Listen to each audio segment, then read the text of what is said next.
My name is Dalrin, and in today's video I want to do a more in-depth look at Seething Shore.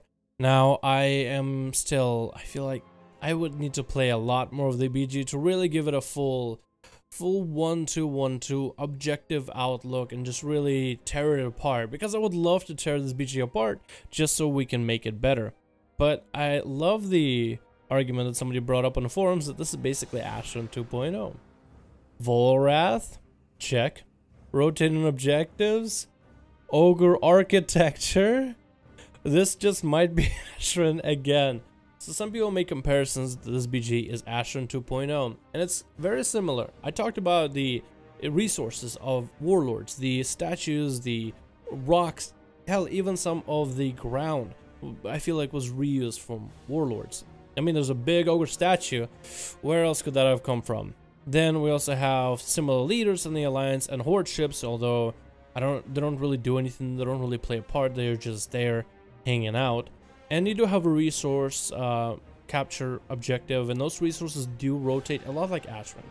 In a way, ASHRAN wasn't a terrible idea, but I feel like when you're gonna do big battlegrounds, like just large-scale BGs, they have to be done right. I feel like if you're gonna use a big BG and you are making an area where you will have some NPCs that somewhat play a part but not an important part, I feel like the Brawl for South Shore vs. Terra Mill does a pretty good job.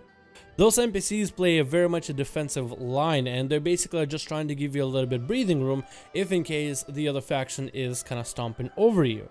Unless the other faction is suited up with healers and tanks in order to have some PvE elements to play through where the DPS can steamroll, for the most part WG serves a better function. In ASHRAN, however, NPCs I feel like serve too much of a purpose. Even some of the, I guess, objectives serve too much of a purpose with NPCs. The whole point of objectives is to give players a small, very simple ideas, very simple objectives to fight over. You're giving them excuses to go to the zone. Why should a player go to this zone? Because you need some objectives, because this objective will help power your faction. And what does your faction get to do?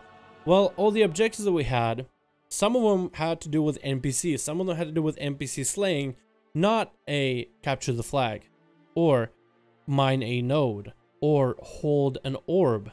Very, very simple. It was about collect so many souls of lost Draenei, Draenic or Draenor orcs, and then the other team can kill the people that have the souls, and you're kind of just trying to mash it up, and then some souls are spawning at random areas, so then you have to go find people that have souls to collect them, and there's limited amounts, and then you're trying to play a game of who has how many souls and kill whoever. It's too much, it's too complex. And I feel like it ruins the aspects of PvP, where it's all about you on a horde and you on the alliance just beating the shit out of each other until one of you falls down. Just the simple terminology, just simple. With ASHRAN, you had big boss mobs that you had to basically PvE down. You had the big summon mobs, the tree and the rock monsters that you had to PvE each other down. And even the NPCs that you were playing against, or for the Horde or Alliance, the ones that were playing the defense, I guess, people even found ways to circumvent those NPCs. Of course, if you go by the bridge, you're not going to have the easiest time getting through all the different guards that are attacking you, crowd controlling you, as well as some of the hero-like NPCs. But for the most part, most people found is a way to use Goblin Gliders for a group to glide over on some ledge and then walk up the side and kind of ignore as many NPCs as possible to hit the main boss. So then you have the most amount of DPS on the main boss, go in, pop down all defenses, pop all offensives, kill the boss, run out. It just became more of an objective type of game where who can kill each other's boss, in a way that's kind of like as the worst version of Alterac Valley. Alterac Valley gives us, hey, this is the boss you're supposed to reach. Here are some towers. You can take down towers to soften up the boss, and you really should. You can go and recapture those towers. It gives people a reason to capture towers. Players can go fight over the towers. Whoever gets the mini tower, whoever burns those towers first, can just rush in, and the boss is weak enough where you don't really need a PvP or PvE experience. You just slam him down with abilities, throw whatever heals available, and just finish the guy off. Done. And I feel like Seething Shore is one of those BGs that is adding a lot of simple concepts compared to ASHRAN. So, would I say Seething Shore, in my opinion, is the ASHRAN 2.0? No, it's very simple, but it's also very interesting and unique in a way that is good for a battleground. For a BG to wait, let's say 4 or 5 years that we had to wait, Seething Shore is a pretty good shot at a new battleground concept. You have objectives, kind of like a capture the flag type objective that gives us 100 resources. We need 15 of those resources to make 1,500 to win the BG. We have a big open map with so many ways of approaching the situation. And you have nodes that spawn 8 random. I love the idea. What I like about this is the dynamic variety, how the BG varies all the time. You can have so many replayabilities for this BG as well. When you're playing Battle of Gilneas, there's only so many ways where you can get to the lighthouse flag as a horde character. You can go across a hill, you can go by the waterworks, you can even go in the waterway, get a Death Knight or a Shaman to put water walking on you, and you swing around the backside. With this BG, there's more than one way to approach from one end of the island to the other. There's the water, there's the bridges, there's the middle ground, there's the high ground with the mountainous areas. There's so many ways of approaching the situation. On top of it, you have rotating spawn points that are rotating throughout the BG. So you might start at the south end of the island or north end, but give it 5 minutes, and after you go to the graveyard, come back, the island or the spawn point is now in the north side of the area where maybe a zone or a resource just spawned. There's a little bit of that randomness, but variety and change to the BG as it goes on. I think it's a good thing. I think it gives a lot more people opportunities to explore and play the BG in more ways than one, where it doesn't feel boring or same. It actually feels quite different, and in some cases almost a brand new experience of the same thing we love to do, which is beat the living shit out of each other as Alliance and Horde do. Overall, it's really hard not to notice, but I love the BG so far. If anything, any criticism it deserves is how many nodes should we have up at all times.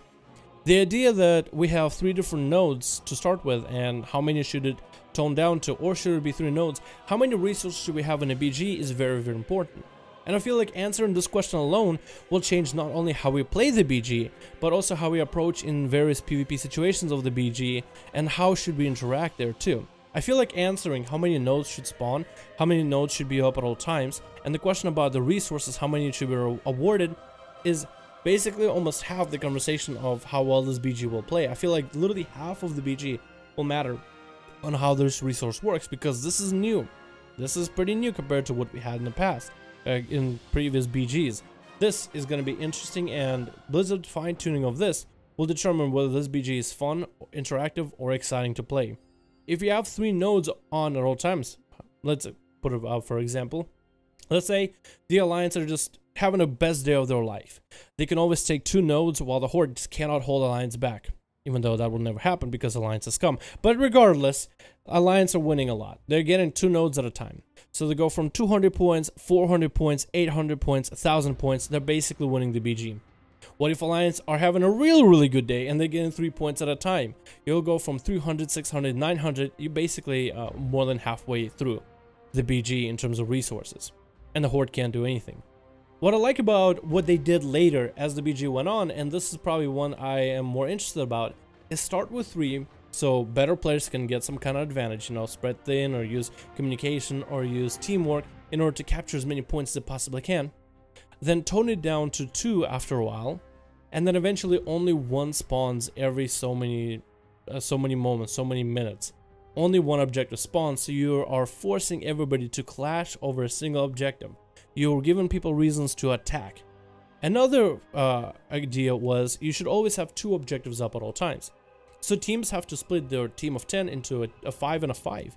So instead of having like big 10 versus 10 fights over an objective, you would have small skirmishes of 5 versus 5.